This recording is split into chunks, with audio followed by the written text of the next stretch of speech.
নমস্কার, আমাদের ছোট্ট রান্নাঘরে আরো একটা দুর্দান্ত রেসিপি নিয়ে হাজির হলাম। আর আজকে আমি বানাচ্ছি আমড়ার একটা তেল আচার। এই আচারটা একবার দেখলে যে কেউ বানাতে পারবে। একবার দেখার পর সকলেরই একবার মনে হবে যে আগে কেন বানিয়ে রাখিনি এত সহজ একটা আচার। তার জন্য আমি এখানে 1.5 কেজির মতো আমড়া নিয়েছি। এই আমড়াগুলো একটু বড় হয়ে গিয়েছে, তাই কাটতে একটু অসুবিধা হচ্ছে, তবে একটু নরম আমড়া হলেও সমস্যা নেই। আর 1.5 কেজি আমড়ায় যা যা লাগে সেই পরিমাণই আমি তোমাদের এখানে বলবো।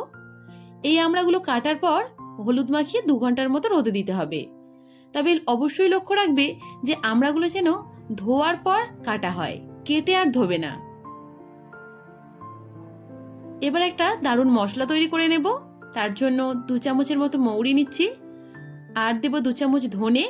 এই অনুপাতটা কিন্তু আমি 1.5 কেজি আমড়া যতটা লাগে ততটাই বলছি। তোমরা যদি আমড়ার পরিমাণ কম রাখো সেক্ষেত্রে জিনিসগুলো অল্প অল্প করে দিও। 1 চামচ পরিমাণ জোয়ান, 1 চামচ মেথি, আর 2 চামচ দিচ্ছি জিরে। আর শুকনো লঙ্কা দেব ওই 10টার মতো। তবে তোমরা যদি চাও সেক্ষেত্রে ঝালের পরিমাণটা কমিয়ে বা বাড়িয়ে দিতেই পারো। আর 10টার মতো শুকনো লঙ্কা দিলেই আচারটা বেশ ঝালঝাল হয়ে যায়। তবে ঝালের পরিমাণ যদি বেশিই লাগে তাহলে কিন্তু আরো কয়েকটা লঙ্কা বাড়িয়ে দিতে পারো। এবার এই মশলাটাকে মোটামুটি হাতে 7 থেকে 8 মিনিট সময় নিয়ে মিডিয়াম টু লো ফ্লেমে ভালো করে ভাজা করতে হবে। একটু মশলাটা ভাজা হয়ে গেলে এর সঙ্গে 1.5 চামচ পরিমাণ কালো সর্ষে আর 2 চামচ পরিমাণ সাদা সর্ষে অ্যাড করে দিচ্ছি। এটা দিয়েও ভালো করে ভাজা করতে হবে।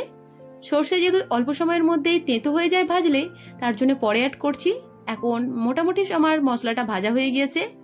ঠান্ডা করে এবার মিক্সিতে দিয়ে গুঁড়িয়ে নেবার পালা। তবে মিক্সিতে দেবার পর অবশ্যই লক্ষ্য রাখবে একেবারে যেন মিহি মিহি হয়ে যায় না, একটু দানা দানা থাকবে, এমন ভাবেই গুঁড়িয়ে নিতে হবে। তৈরি হয়ে গেল আমাদের ভাজা মশলা। আর এই মশলাটা যে কোনো আচারে দিতে পারো, সব আচারের খেতে এই মশলাটাই লাগে। এই মশলাটা যেমনি খেতে টেস্টি হয় তেমনি গন্ধটাও বেশ সুন্দর। এখন আমি কড়াইতে ওই 1.5 কাপ পরিমাণ তেল গরম করতে দিচ্ছি। আর সমস্ত রকমের আচার কিন্তু সর্ষের তেলেই করতে হয়। সর্ষের তেলে না করলে আচারের যে সুন্দর একটা গন্ধ সেটা কিন্তু পাওয়া যায় না। এটা কাচ্চিঘানি সর্ষের তেল, সেটা দিয়েই করছি আচারটা। গন্ধ যেমনি সুন্দর তেমনি আচারে দিলেও আচারটাও সুন্দর হবে। এখানে 50 গ্রামের মতো রসুন নিয়েছি, এটাকে একটু দানা দানা করে পেস্ট করে নেব। দেখো দানাটা ঠিক এইরকম হবে। সমস্তটা মিহি পেস্ট করিনি, যাতে আচারের মধ্যে থাকলেও আচারটা দারুণ ফ্লেভার যুক্ত হয়ে যায়। এখন একটা দারুণ মশলা তৈরি করে নেব। তার জন্য 3 চামচ পরিমাণ কাশ্মীরি লঙ্কা, 3 চামচ পরিমাণ হলুদ দিচ্ছি। আর আগে যেহেতু হলুদ আমি অ্যাড করেছিলাম, তার জন্য হলুদটা বুঝে শুনে একটু দিতে হবে। তবে হলুদ বেশি কম হলে অসুবিধা কিছু হয় না। লঙ্কা গুঁড়ো দিয়েছি এখানে 1.5 চামচের মতো। আর দিচ্ছি নুন, 2.5 চামচ থেকে 3 চামচ দিয়ে দিলেই নুন হয়ে যায়। 1 চামচ কালো জিরে, আর তার সঙ্গে হিং অ্যাড করব ওই 1 চামচের মতো। হিং যে কোনো আচারে দিলে দারুণ একটা ফ্লেভার হয়। এখন এই মশলার মধ্যে দিয়ে দেবো 1 হাতা গরম সর্ষের তেল। এতে করে মশলাটা অর্ধেকটা ভাজা হয়ে যায় আর কাঁচা গন্ধটা থাকে না বললেই চলে। আর আগে থেকে যে রসুনটা রেডি করে রেখেছিলাম, এই রসুনটা দেওয়ার পর এতেও দিয়ে দেবো গরম সর্ষের তেল। আর রসুনের কাঁচা গন্ধটা আচারের মধ্যে একদমই ভালো লাগে না। তবে এইভাবে করলে কিন্তু রসুনের কাঁচা গন্ধটা যেমনি থাকে না তেমনি রসুনটা আচারের মধ্যে দারুণ টেস্টফুল হয়ে যায়। আগে থেকে যে রেখেছিলাম আমড়াগুলো দিয়ে এবার সব মশলার সঙ্গে ভালো করে মিশিয়ে নেব। আর ভাজা মশলাটা দিয়েছিলাম, সেই সমস্ত ভাজা মশলাটা এখন আমড়ার সঙ্গে অ্যাড করে দেব।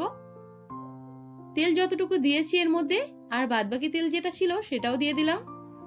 তবে আচার বেশি দিন ভালো রাখতে গেলে বেশ কিছু নিয়ম ফলো করতে হয়।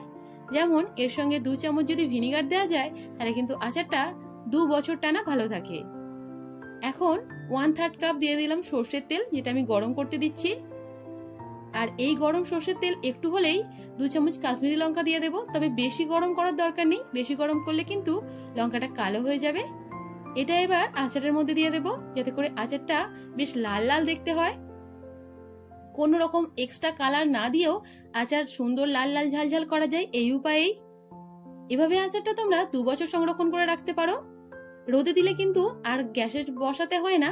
যেহেতু আমি আচারটা করার পরে বৃষ্টি চলছিল, তার জন্য আমি এখানে 10 মিনিট হাতে সময় নিয়ে আচারটা একদম লো ফ্লেমে রান্না করে নিয়েছি গ্যাসের মধ্যে।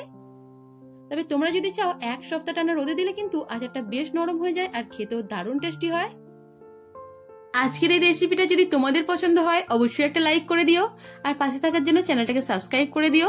তোমাদের গুরুত্বপূর্ণ মতামত অবশ্যই কমেন্ট করে আমাকে জানিও। আজকের মতো এই পর্যন্তই। সকলে অনেক ভালো থেকো, সুস্থ থেকো, টাটা।